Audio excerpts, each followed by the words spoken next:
हरे कृष्णा। राधे राधे। आप सभी का स्वागत है मेरे YouTube चैनल किस्से किरदारों के में।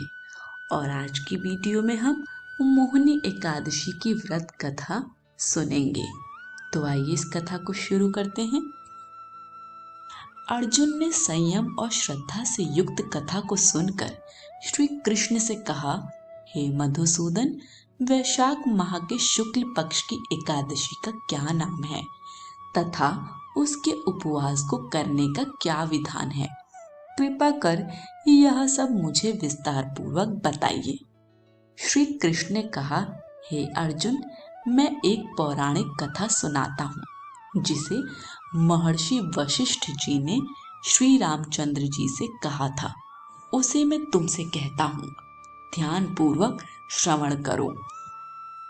एक बार की बात है, श्री राम जी ने महर्षि में वशिष्ठ से कहा, हे गुरु श्रेष्ठ, मैंने जनक नंदिनी सीता जी के वियोग में बहुत कष्ट भोगे हैं, अतः मेरे कष्टों का नाश किस प्रकार होगा?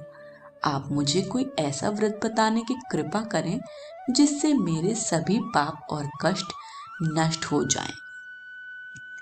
महर्षि वशिष्ठ ने कहा, हे श्री राम, आपने बहुत उत्तम प्रश्न किया है। आपकी बुद्धि अत्यंत कुशाग्र और पवित्र है। आपके नाम के स्मरण मात्र से ही मनुष्य पवित्र हो जाता है। आपने लोकहित में यह बड़ा ही उत्तम प्रश्न किया है। मैं आपको एक एकादशी व्रत का महात्म्य सुनाता हूँ। वैशाख माह के शुक्ल पक्ष की एकादशी का नाम मोहिनी है। इस एकादशी का उपवास करने से मनुष्य के सभी पाप तथा क्लेश नष्ट हो जाते हैं। इस उपवास के प्रभाव से मनुष्य मोह के जाल से मुक्त हो जाता है। अतः हे राम, दुखी मनुष्य को इस एकादशी का उपवास अवश्य ही करना चाहिए। इस व्रत के करने से मनुष्य के सभी पाप नष्ट हो जाते हैं। अब आप इसकी कथा को श्रद्धा पूर्वक सुनिए। प्राचीन समय में सरस्वती नदी के किनारे भद्रावती नाम की एक नगरी बसी हुई थी। उस नगरी में द्युतिमान नामक राजा राज्य करता था। उसी नगरी में एक वैश्य रहता था जो धन धान्य से पूर्ण था। उसका नाम धनपाल था। वह अत्यंत धर्मात्मा तथा नारायण भक्त था।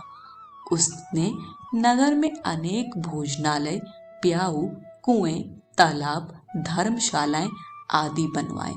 सड़कों के किनारे आम, जामुन, नीम आदि के वृक्ष लगवाए जिससे पथितों को सुख मिले।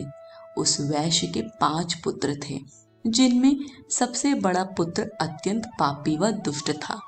वह वैश्याओं और दुष्टों की संगति करता था।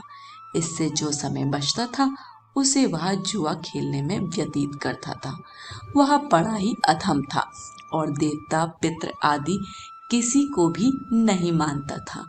अपने पिता का अधिकांश धन वह बुरे व्यसनों में ही उड़ाया करता था। मद्यपान तथा मांस का भक्षण करना उसका नित्य कर्म था। जब काफी समझाने बुझाने पर भी वह सीधे रास्ते पर नहीं आया तो दुखी होकर उसके पिता, भाइयों तथा कुटुंबियों ने उसे घर से निकाल दिया और उसकी निंदा करने लगे। घर से निकलने के बाद वह अपने आभूषणों तथा वस्त्रों को बेच बेचकर अपना गुजारा करने लगा। धन नष्ट हो जाने पर वैश्याओं तथा उसके दुष्ट साथियों ने भी उसका साथ छोड़ दिया। जब वह भूख प्यास से व्यथित हो गया तो उसने चोरी करने का विचार किया और रात्रि में चोरी करके अपना पेट पालने लगा। लेकिन एक दिन वह पकड़ा गया, किंतु सिपाहियों ने वैश्य का पुत्र जानकर छोड़ दिया। जब वह दूसरी बार पुनः पकड़ा गया तब सिपाहियों ने भी उसको कोई लिहाज नहीं किया और राजा के सामने प्रस्तुत करके उसे सारी बात बताई। तब राजा ने उसे कारागार में डलवा दिया।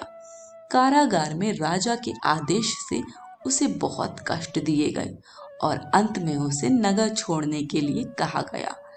दुखी होकर उसे नगर छोड़ना पड़ा। अब वह जंगल में पशु पक्षियों को मारकर पेट भरने लगा। फिर बहेलिया बन गया और धनुष बाण से जंगल के निरीह जीवों को मार मार कर खाने और बेचने लगा। एक बार वह भूख और प्यास से व्याकुल होकर भोजन की खोज में निकला और कौटिन्य मुनि के आश्रम में जा पहुंचा। इन दिनों वैशाख का महीना था। कौटिन्य मुनि गंगा स्नान करके आए थे।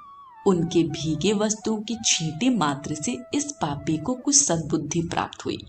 वह अधम ऋषि के पास जाकर हाथ जोड़कर कहने लगा, हे महात्मा, मैंने अपने जीवन में अनेक पाप किए हैं। कृपा कर आप उन पापों से छूटने का कोई साधारण और बिना धन का उपाय बतलाइए। ऋषि ने कहा, तू ध्यान देकर सुन। वैशाख माह के शुक्ल पक्ष की एकादशी का व्रत कर। इस एकादशी का नाम मोहिनी है। इसका उपवास करने से तेरे सभी पाप नष्ट हो जाएंगे। ऋषि के वचनों को सुन वह बहुत प्रसन्न हुआ और उनकी बतलाई हुई विधि के अनुसार उसने मोहिनी एकादशी का व्रत किया। हे श्री राम, इस व्रत के प्रभाव से उसके सभी पाप नष्ट हो गए और अंत में वह गरुड़ पर सवार हो विष्णु लोक का गया। संसार में इस व्रत से उत्तम दूसरा कोई व्रत नहीं है।